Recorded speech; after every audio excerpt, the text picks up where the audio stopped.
اور قبح کی نشاندہی تاکہ اگلے ایڈیشن سے قبح کے دھبے دور کر کے اسے مزید حسین بنایا جا سکے اور ہماری نئی نسل کے طلباء و طالبات غلط آموزی سے دامن بچا سکیں۔ اگر پچھلی کتابوں سے بال بھارتی کی ان 12 کتابوں کا موازنہ کیا جائے تو یہ کئی گنا بہتر ہیں۔ کاغذ، چھپائی، جلد بندی اعلیٰ درجے کی ہے۔ کتابیں کھول کر دیکھیں تو دل خوش ہو جاتا ہے کہ دھنک کے رنگوں سے مزین ہے۔ تصویریں بھی برمحل ہیں، جہاں کتے کا ذکر ہے وہاں کتے کی تصویر، ابر بہار میں پھولوں، تتلیوں اور آموں کے پیڑ کی تصویر، مرچ نامہ میں ہری اور لال مرچ دونوں کی تصویریں۔ لیکن یہ تصویریں 8ویں جماعت کی کتابوں تک ہی محدود ہیں۔ 9ویں سے 12ویں جماعت کی کتابوں میں تصویریں نہیں ہیں، ہوتی تو اچھا تھا۔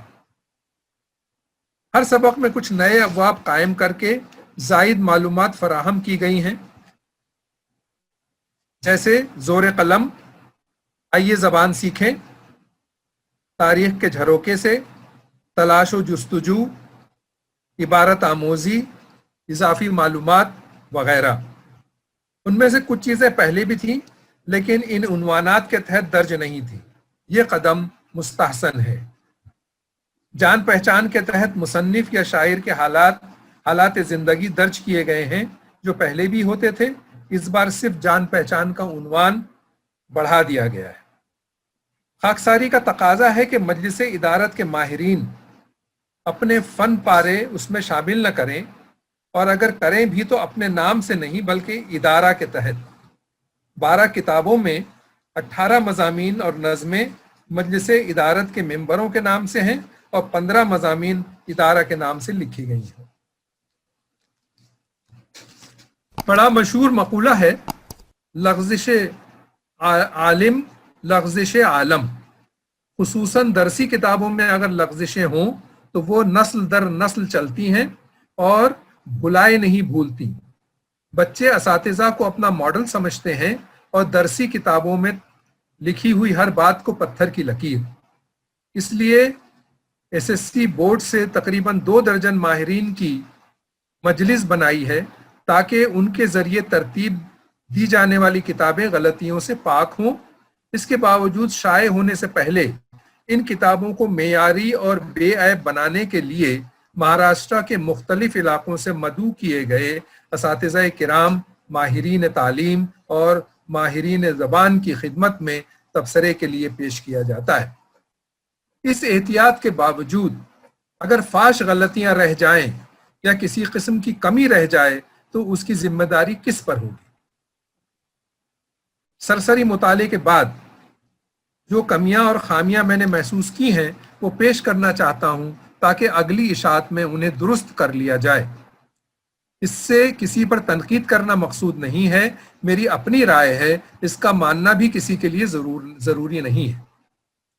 مشکل الفاظ کے معنی جو درج کیے جاتے ہیں وہ متن کو آسان اور واضح بناتے ہیں، غلط معنی لکھے ہوں تو اذیت کا سبب بنتے ہیں۔ چند مثالیں ملاحظہ ہوں۔ ایک ترکیب ہے بوٹا بوٹا، ہم جانتے ہیں بہت مشہور ترکیب ہے، پتا پتا بوٹا بوٹا حال ہمارا جانے ہیں۔ اس کے معنی کلی کلی بتائے گئے ہیں، جبکہ بوٹا جھاڑی یا چھوٹے سے درخت کو کہتے ہیں۔ یہ چیز 5ویں کتاب صفحہ 44 پر موجود ہے۔ 5ویں جماعت کی ایک نظم میں شاعر کہتا ہے کہ اس کی کار مٹی کا تیل پیتی ہے، جو غلط بات ہے۔ اس کی غلطی پر پردہ ڈالتے ہوئے مرتبین لکھتے ہیں مٹی کا تیل، یہاں مراد پیٹرول۔ بتلائیے مٹی کا تیل پیٹرول کیسے ہو سکتا ہے؟ اگر آپ کہتے ہیں کہ ہو سکتا ہے تو چاول کھلا کے میں بریانی مراد لے سکتا ہوں۔ 7ویں جماعت کی کتاب میں لاسا لگانا کے معنی پرندوں کو پکڑنے کے لیے پھندا لگانا بتائے گئے ہیں۔ لاسا کا پھندے سے کوئی تعلق نہیں ہے، لاسا پرندہ پکڑنے کے لیے چیپ دار مادہ لگانے کو کہتے ہیں۔ اب چلیے مناظر فطرت کی طرف۔ 7ویں جماعت ہی میں جانثار اختر نے ایک لفظ دمن استعمال کیا ہے جس کے معنی پہاڑ لکھے گئے ہیں۔